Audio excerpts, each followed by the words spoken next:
Hi there, my name is Matthew Clark Davison, and I'm going to be reading from my novel, Doubting Thomas. I'm going to start right at the beginning.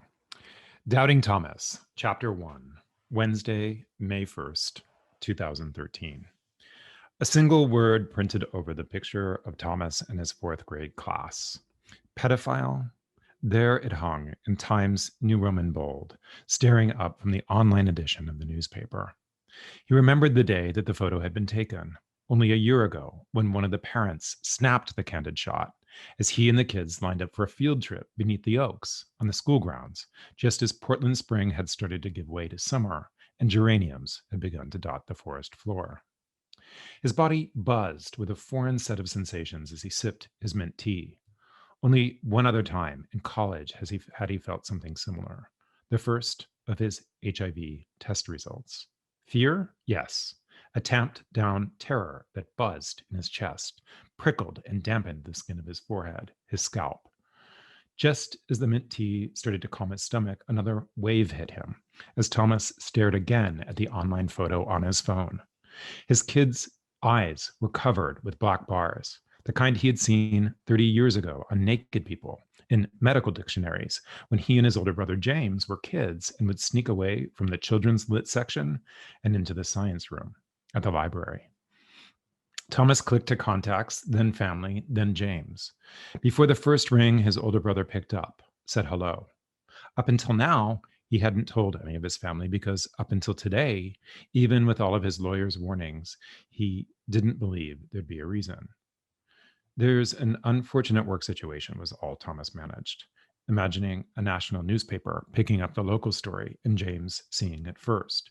If anyone contacts you, don't comment and don't mention anything to anybody else in the family, especially the girls. Just then, his lawyer, Jerome, pulled into Thomas's driveway and honked the horn. More later, Thomas said, cutting his brother off. He got up and grabbed his rain jacket from the back of his chair, made his way to the door. They met in Mercy's office first, then in the vice principal's. Now it was time for the town hall.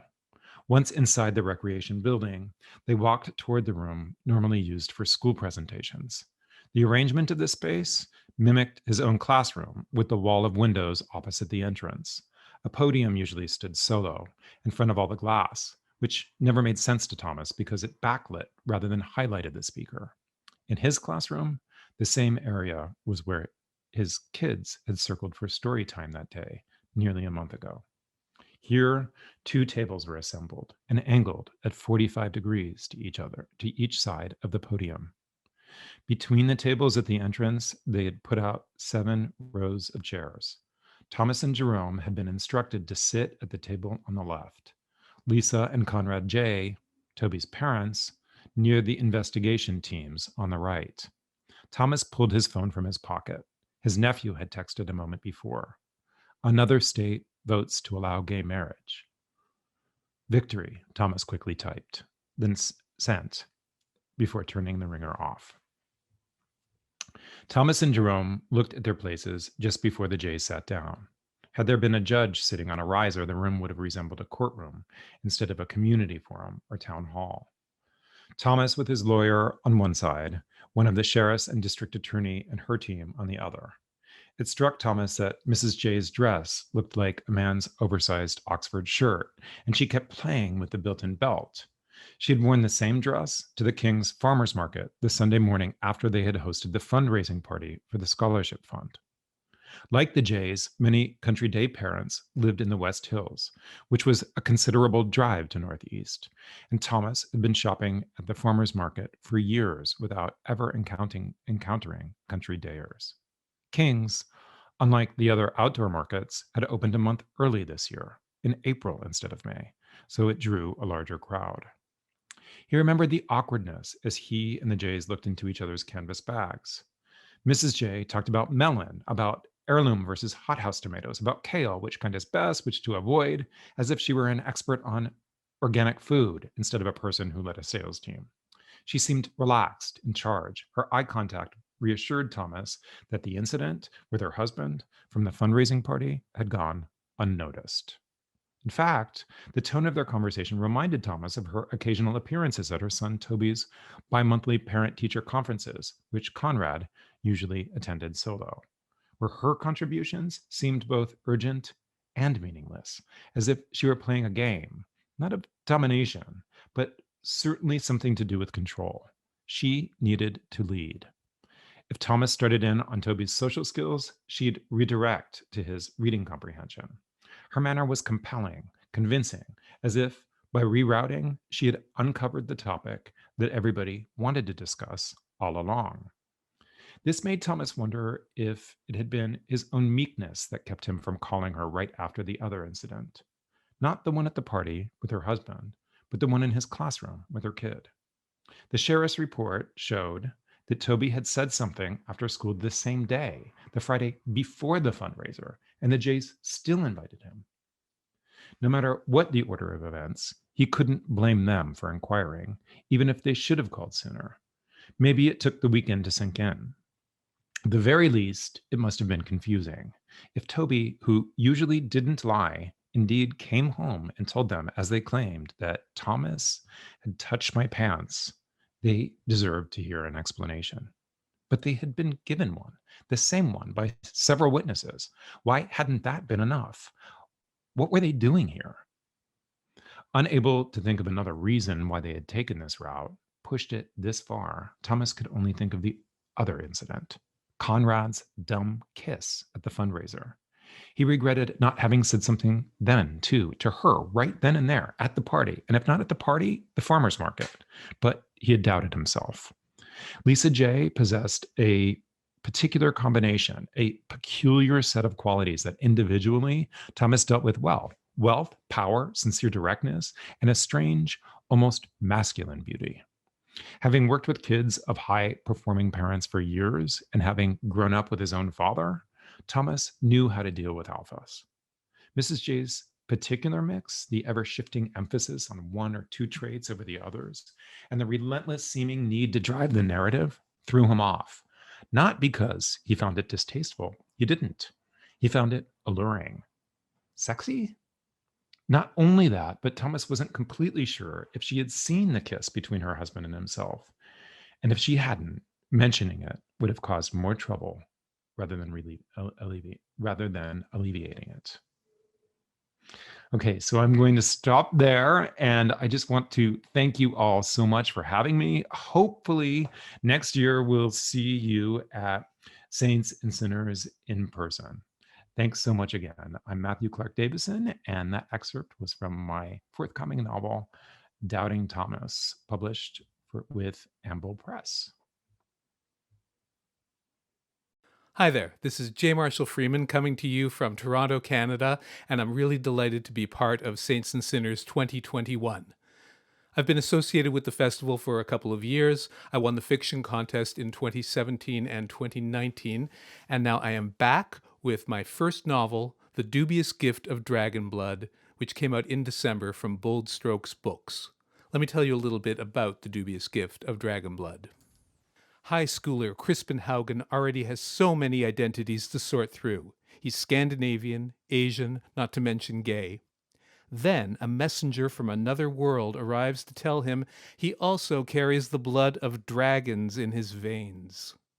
At first, Crispin is reluctant to visit the world of his dragon heritage, but when he is outed at school, he grabs the opportunity to run away and escape his problems.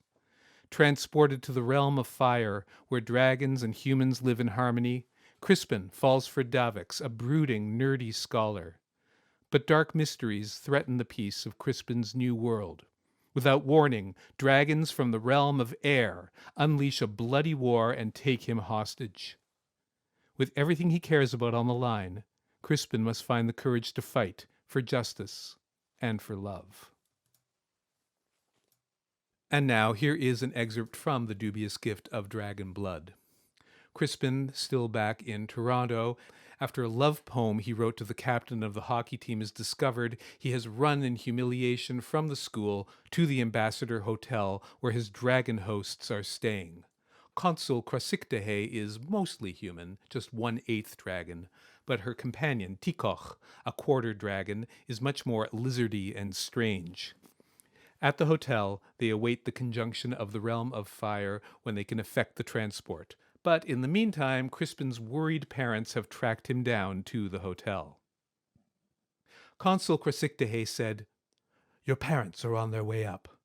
"What are we going to do?" I whined, the horror descending. Tikoch stood, flexing his arms. "I will help you escape. Just say the word Ekdahi, and we're off. I will smite any that stand in our way." My mouth dropped open, but Chrysichtae said, "There will be no smiting, Tikoch. Go into the bedroom so you don't alarm Crispin's parents." A minute later, there was a sharp knock on the suite's front door. The consul opened it, and there was my father, a sweating monolith of injured pride. My mum stood behind his right shoulder, sighing with relief when she saw me. Consul Chrysichtae said, "Please, come in." But Dad stood his ground. "Crispin, I'm very disappointed in you. How could you just vanish like that? Didn't you realize how worried we'd be?" "It wasn't my fault. We were viewing another dimension, and the time got away from us." Dad glared, and I asked Chrysichtae, "Did I say that in English or dragon?" He turned to her, shaking his head. "I trusted you. I vouched for you to my wife, but you were planning to steal Crispin away from the start." The consul's expression did not change. "Crispin came here of his own free will. This is bigger than any of us, Elliot. He is the dragon groom." Dad raised his hands in the air, apparently done with the discussion. "Crispin, get your things and come with us." His temper was shorter than a garden gnome, and I would have obeyed if Chrysichtae hadn't spoken up. "Crispin has made his choice." Dad pulled out his phone and waved it at her like some magical amulet. "If my son isn't allowed to leave right now, I'm calling the police and having you charged with abduction." Mum broke the standoff by pushing past him into the suite. "Elliot, just ignore her. We're here to talk to Crispin."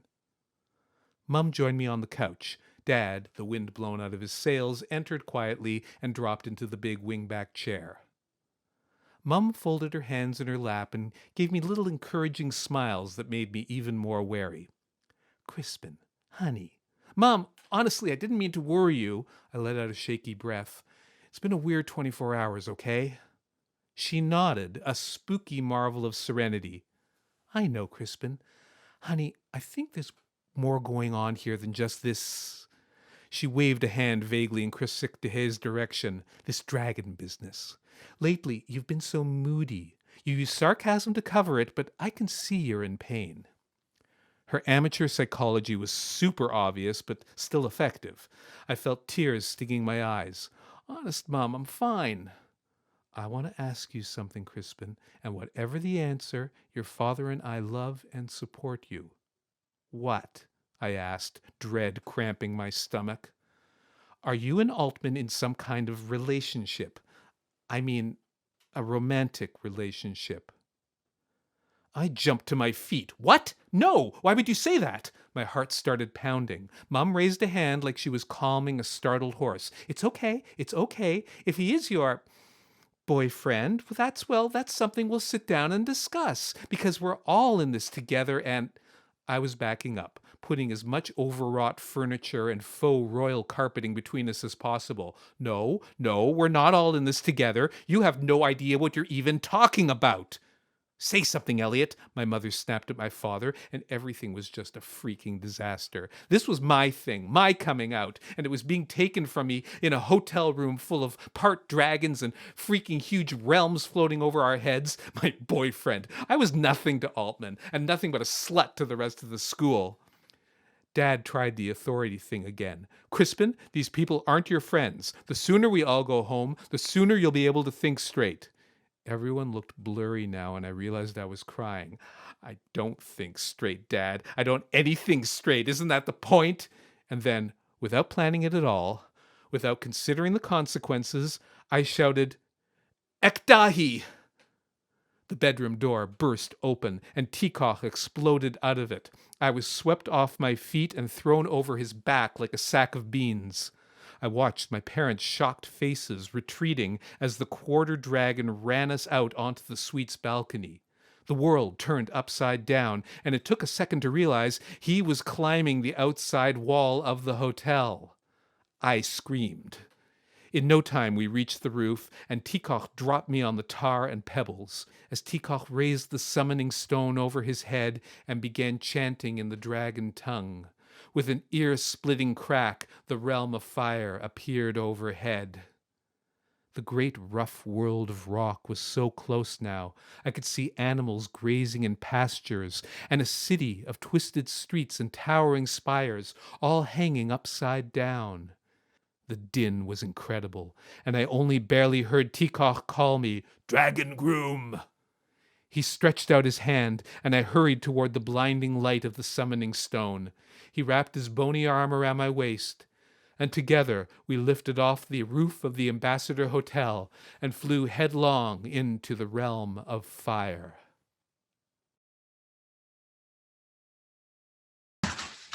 Hello, I'm Cheryl Head from Washington, D.C. I'll be reading from the sixth book in the Charlie Mack Motown Mystery Series.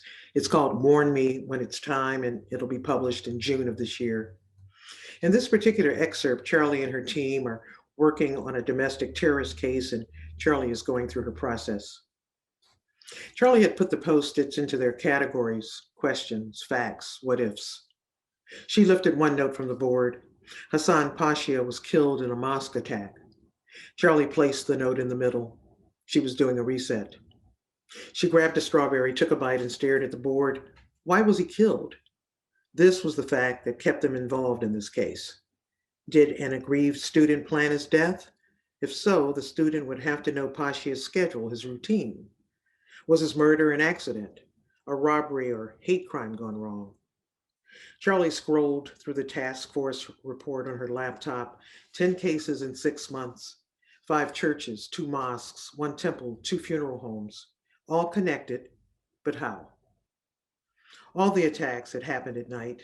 No other people had been killed. One man, a caretaker at a funeral home, had seen someone running away from the facility. He described the person as a white man in a baseball cap. The witness had heard a truck or SUV squeal away from the location. Why had the mosque attack become personal?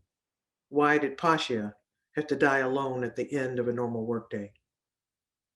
Charlie stood back from the board, taking in all the questions. After a few minutes, she moved to Judy's desk in the bullpen. Did you find anything interesting in the student profiles? There's one guy, Judy said.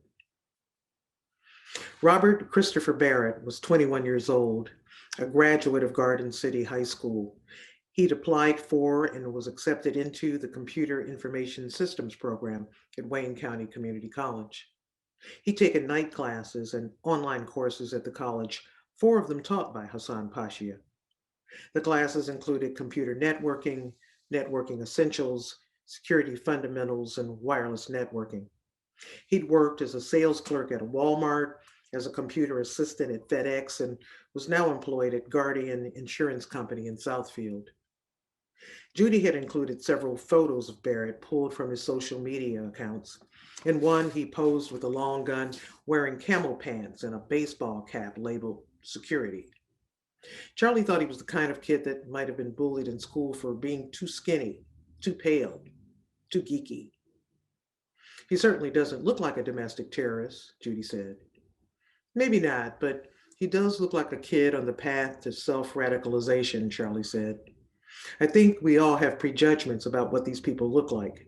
He's pretty close to the profile, actually, but these guys can come in all shapes, sizes, and backgrounds. Barrett liked to write a lot, and his posts were about a variety of topics. What he didn't like about Detroit was a favorite topic, and he had a definite anti-immigration bent. Sometimes he recommended books and websites to prove his points. Other times his posts were personal rants about how he had been mistreated. Each post was filled with misspellings, letters gone astray and replaced in the wrong place in a word or a sentence. The most obvious one was in the last post on the page. Fuck these mongrels, he had written, with the C and K transposed. That's got to be our guy, Charlie said. Thank you. And thanks to Saints and Sinners for convening these online readings. And I hope to see you all in person next year in New Orleans. Bye-bye. Hello, I'm Craig Kirsch. I'm coming to you from Chicago, and I'll be reading an excerpt from my story, The Windbreaker, about a high-rise condo building on Chicago's lakefront and the people who live there. This is the beginning of part 2. Spring sprang, and walkers, bikers, rollerbladers, and runners swarmed the lakefront. Then everyone disappeared because there were 2 weeks of rain, sleet, and snow. Then people came back out for a string of unseasonably hot summer-like days. Then they sought refuge in hobbies, obsessions, or fetishes when forced to endure 2 dreary, damp weeks with dense fog drifting off the lake and enveloping the windbreaker like a shroud. An unusually heavy rush of May moves in and out of the building came and went, after which Dewey and Carlos started working overtime to get things ready for pool season.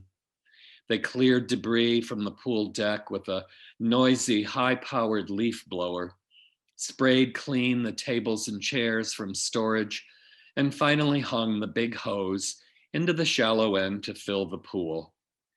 Lyle, the slender new pool attendant, came in a day early to weave red, white, and blue ribbon through the chain link fence in an effort to give the place a little pizzazz. But Memorial Day weekend turned out to be overcast with intermittent rain showers, so attendance was spotty, save for the diehard swimmers, the Cabana Lises, and Mavis Dunleavy and her group of girlfriends who sat under umbrellas, ate chips with guacamole, and drank vodka mixed with every kind of fruit juice imaginable while talking about movies, money, and men. The following weekend, 3 leather daddies threw a Saturday night pool party to kick off Pride Month. Each of them invited guests who in turn brought guests, which meant the guest limit was exceeded.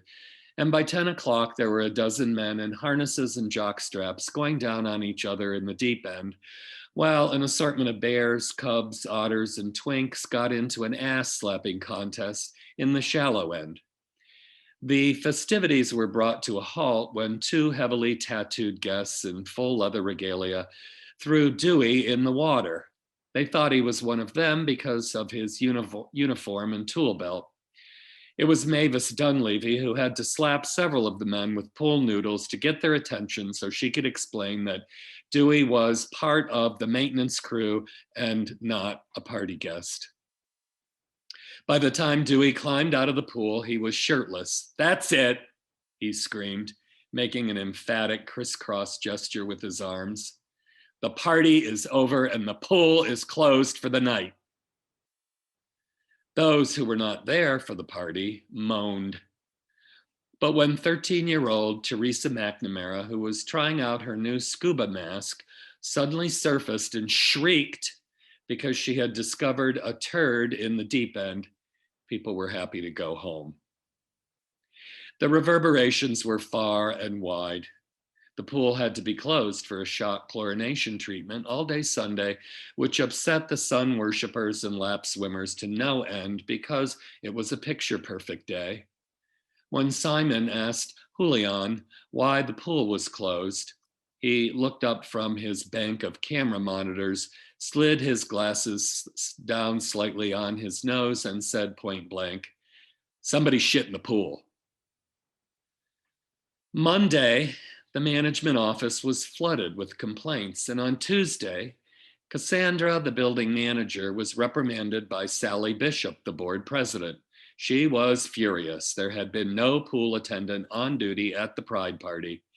As she chewed her out, Cassandra sat tapping the eraser end of a pencil on the tail of a ceramic duck that she kept on her desk. It was a gift from an admirer in Eagle River, Wisconsin, where Cassandra had a cabin on a lake that was part of her divorce settlement. She had no real excuse. "I thought I scheduled a pool attendant," she said, trying to shift the blame to Lyle. Sally wasn't having it. She knew Lyle was not scheduled for Saturday. "It's not acceptable. We all look bad, and it's not the first time there's been a management oversight." In April, 2 elevators had been out of service for a week, and the search for an assistant manager was behind schedule. I don't like to say it, but you're on thin ice here, Cassandra. Sue Silverman, who knew nothing about the turd in the pool, worked out early every morning on her newly purchased state-of-the-art cross trainer while listening to her favorite playlist. When Thin Lizzie's "The Boys Are Back in Town" came on, she was at her peak heart rate and fantasizing about what a great time she was going to have on her Mediterranean cruise with her best girlfriend, Natalie. There would be long days by the pool, fine dining, and dazzling sunsets, and of course, shopping. She could just see all those handsome Spanish and Italian men checking out her fabulously fit body in those beautiful port cities. She felt the burn in her thighs as she powered through her workout. She was so proud of herself. She was doing it. She was really doing it. Avery Knight, a good-looking young professional, recently transferred from New Jersey, turned the knob on his telescope until he found focus. Perfect, just perfect, he said out loud. Though he had no idea who she was, he had Sue Silverman framed exactly how he wanted her. She's working so hard this morning. God, she has great legs. And those cute little shorts and sports bra. Damn, she looks good. Avery took his eye away from the viewing lens and moved right up to the window so he could count the floors to determine the exact location of his sexual muse. 25, he said. She's on 25. Then he counted from east to west. 2508. Then he returned to his telescope. Damn, I wish I had more time this morning. He slipped off his boxers and headed for the shower while repeating 2508, 2508. And I'll stop there. Thank you so much for having me as part of the Saints and Sinners reading series. Be well, everyone.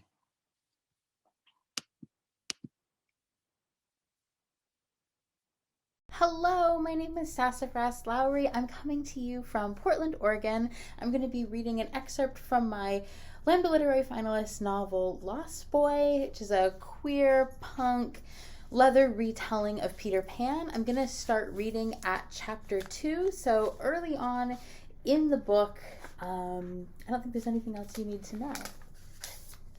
Chapter 2, The Stars.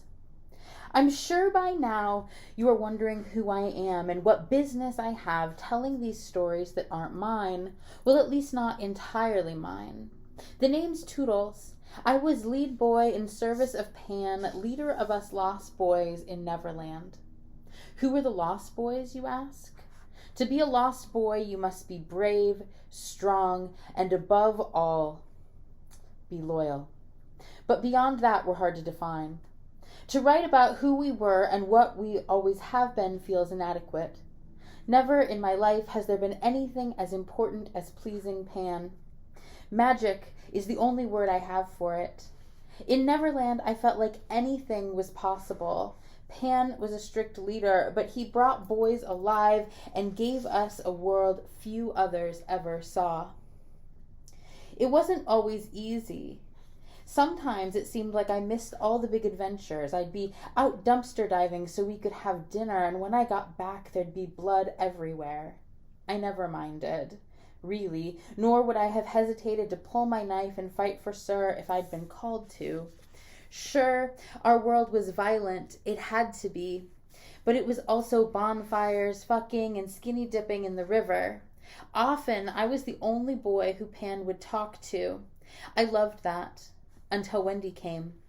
He'd always told me about the mischief he'd gotten himself into, like fighting with the urban primitives outside the food co-op, or tricking the pirates into thinking their house had rats.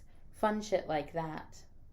Sometimes Pan would go after bigger things, like pilfering a boy's child protective services records from a briefcase of a new social worker, or starting things up again with Hook, but now I'm getting ahead of myself. Above all, Pan believed in the power of make-believe. I never knew which stories of his to really believe, but I also knew better than to doubt. When you became Pan's, you swore an oath that you would never doubt or question him. That's what keeps the magic alive. Truth is a funny thing. It matters most to grown-ups, but us boys, it was never very important. Besides, Pan has always liked a good story, especially if it's about him. I just liked Pan. He was everything to me back then, and I would have done anything if I thought it pleased him, but no matter how special our bond, I could never compete with Wendy. A girl is worth more than 20 boys, he would remind me when my jealousy got the better of me.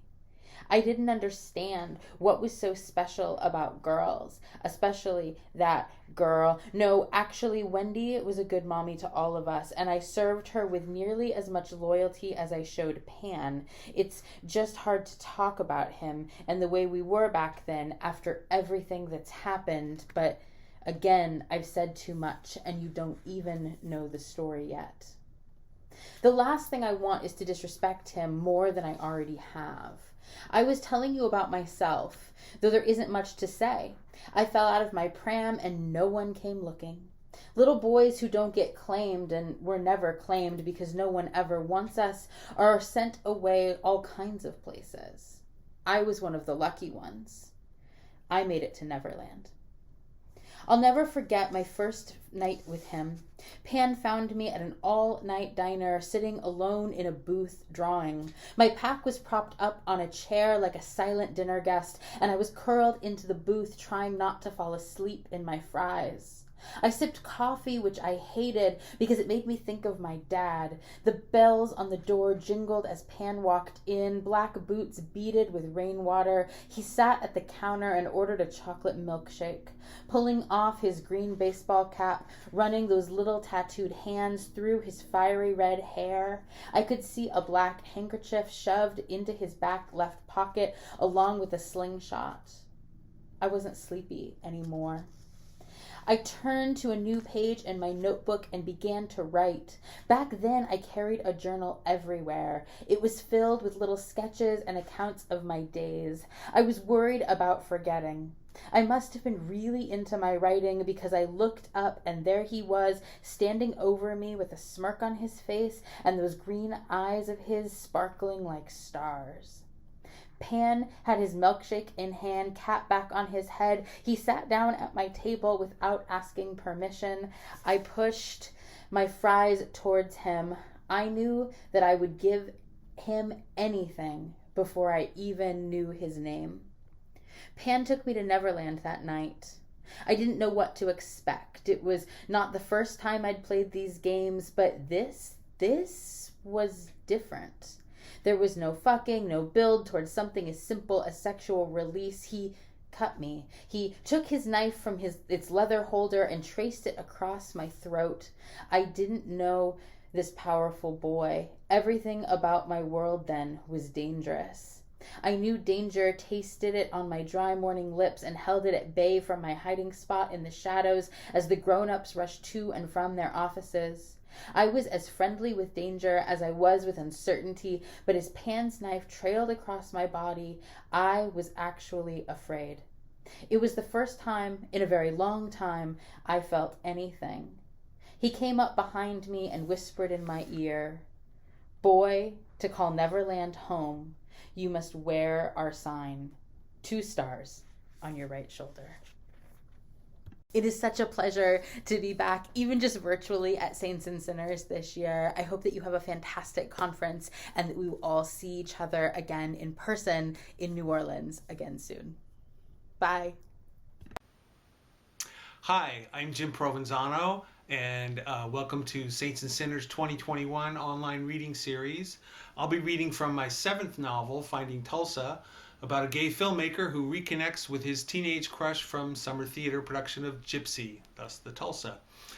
In chapter 10, Stan Grozniak, the filmmaker, ruminates about a moment when he has a crush on Lance, who plays Tulsa. It's also full of filmmaking and Los Angeles, the 1990s, and the occasional riot. So I hope you enjoy. And since Stan is a filmmaker, I decided to take a little liberty with some imagery that relates to the story. I hope you enjoy. Here we are. We're taking June and leaving soon to star her in a show. Cut. Another stop.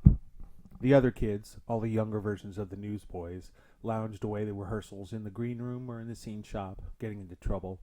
I sat front row, taking notes, watching the most beautiful man in the world, Lance Holzer, dance in rehearsal sweatshorts, a flimsy t-shirt, and for rehearsal purposes, an incongruous top hat and a cane.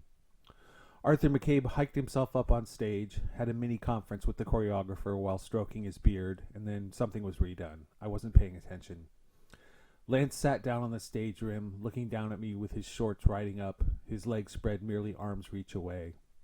His thighs resembled blonde-dusted hills, undulating as he innocently swung his feet back and forth, two muscled metronomes. His eyes glimmered, his grin as dopey as the farm boy he played. "Hey, stand-in, you having fun?" "Yeah," I smiled, squirming in my seat, charmed by Lance's smile, the sparkle in his eyes, the light sheen of sweat making his t-shirt cling to his chest in a translucent way that made me ponder the function of male nipples. "Just sitting here watching us?" "Yeah." "You want to understudy me? You're my little Tulsa." "Sure." "Come on, then." He hopped off the stage, jumped down, scooped me up, a boy bundle of giggles, and carried me up the aisle and out into the lobby, where we snuck sodas from this closed concession stand. Then he taught me all the steps from his solo, All I Need Now Is the Girl. Others came by every now and then, making fun, but I didn't see them. I was watching Lance's feet, step for step. I wanted to be Lance. I wanted to marry Lance. I had felt a separation from the other kids in Gypsy, a sophistication. I knew more. I'd done more. Arthur, the director, had seen my and my brother's films and called them wonderful. My brother Dan and I could pick out the light gels by number. That place was my summer camp, my bar mitzvah, my manhood ritual, my Cub Scouts, my secret handshake. Before curtain, cast members held hands in a huge circle. The college kids gave each other knowing smirks, the young ones dizzy imitations of the glances. Then we spread out to a larger circle where we held hands again, and Jo Ellen Stringer, who played Louise, led us in what we called the pulse. She gripped the hand to her left, then the person next to him, and around the circle. I squeezed Lance's hand until his fingers blushed red, then released him, only to feel another pulse from the woman to my right. The grips moved faster and faster until people began to giggle from the energy, as if our circle might whirl its way up through the ceiling and take flight. Every once in a while you realize you are living through the most precious moment. I had one of those then, and I watched those college kids all have theirs. Lance was only 21 to my 14.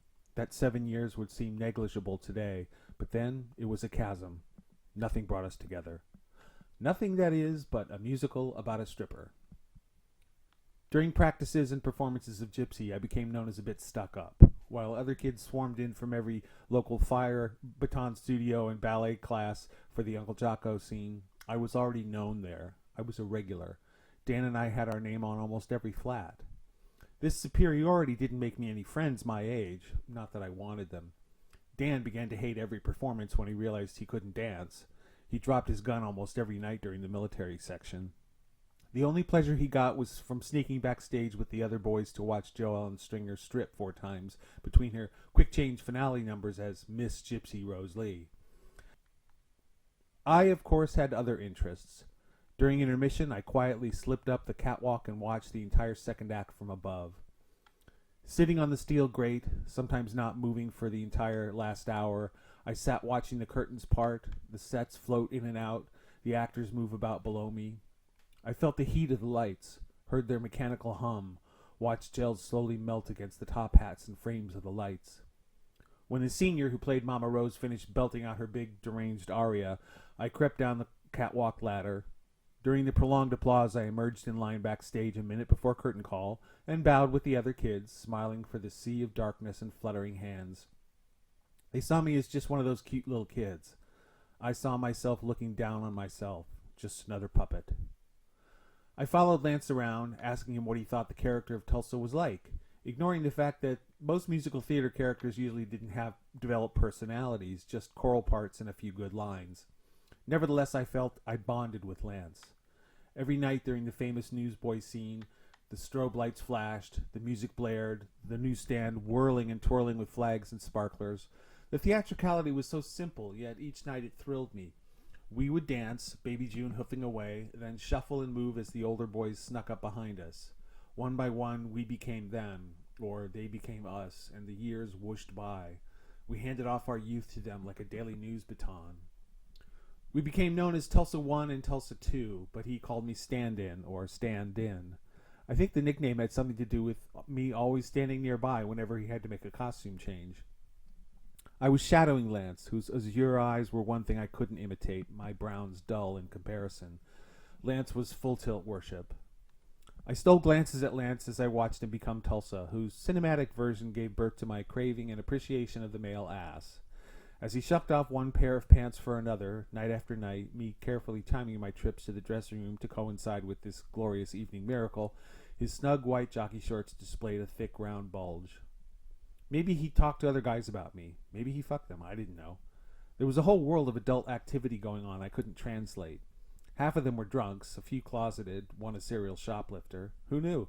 All I knew was I wanted to see a naked man, particularly the one I loved.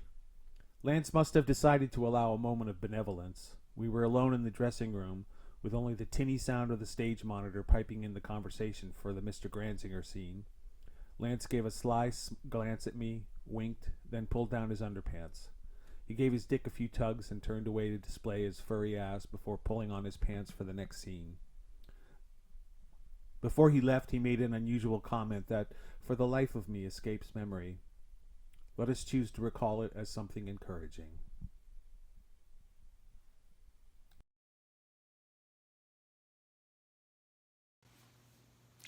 Good afternoon, saints and sinners. This is Rick R. Reed coming to you from Palm Springs, California, and today I'd like to share with you a short excerpt from the beginning of my novel, The Man from Milwaukee. The book is about a closeted young man who, in 1991, becomes obsessed with serial killer Jeffrey Dahmer when he's arrested. So let's get started. Headlines. Dahmer appeared before you in a 5 o'clock edition. Stubbled, dumb countenance surrounded by the crispness of a white shirt with pale blue stripes. His handsome face, multiplied by the presses, swept down upon Chicago and all of America to the depths of the most out-of-the-way villages, in castles and cabins, revealing to the mirthless bourgeois that their daily lives are grazed by enchanting murderers, cunningly elevated to their sleep, which they will cross by some back stairway that has abetted them by not creaking. Beneath his picture burst the dawn of his crimes, details too horrific to be credible in a novel of horror, tales of cannibalism, sexual perversity, and agonizing death, all bespeaking his secret history and preparing his future glory. Emery Hughes stared at the picture of Jeffrey Dahmer on the front page of the Chicago Tribune, the man in Milwaukee who had confessed to drugging and strangling his victims, then dismembering them.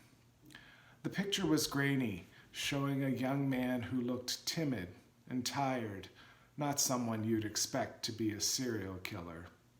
Emery took in the details as the L swung around a bend.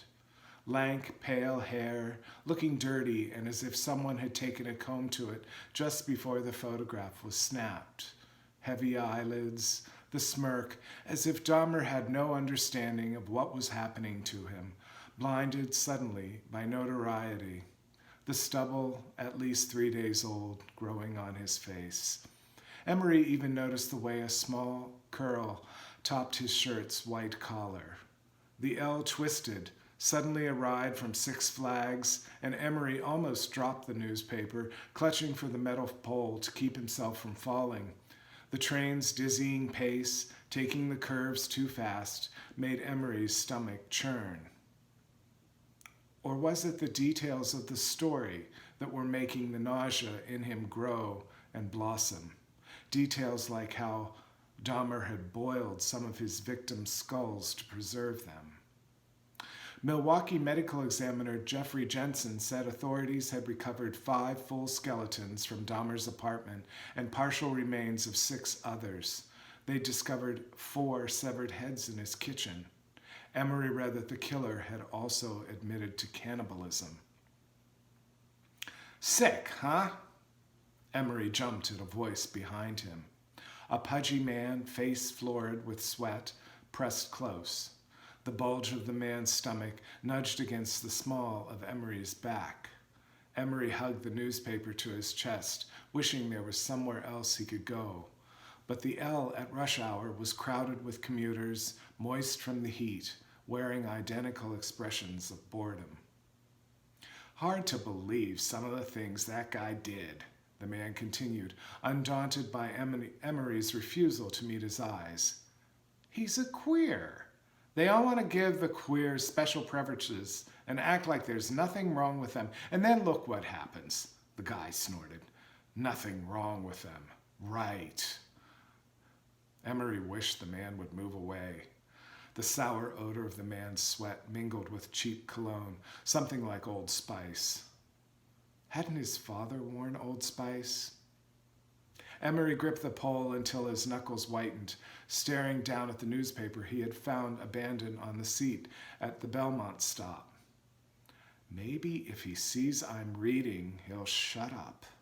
Every time the man spoke, his accent broad and twangy, his voice nasal, Emery felt like someone was raking a metal-toothed comb across the soft, pink surface of his brain. Neighbors had complained off and on for more than a year about a putrid stench from Dahmer's apartment. He told them his refrigerator was broken and meat in it had spoiled. Others reported hearing hand and power saws buzzing in the apartment at odd hours. Yeah, this guy Dahmer, you hear what he did to some of these guys? Emery turned at last. He was trembling, and the muscles in his jaw clenched and unclenched. He knew his voice was coming out high, and because of this, the man might think he was queer, but he had to make him stop. Listen, sir, I really have no use for your opinions.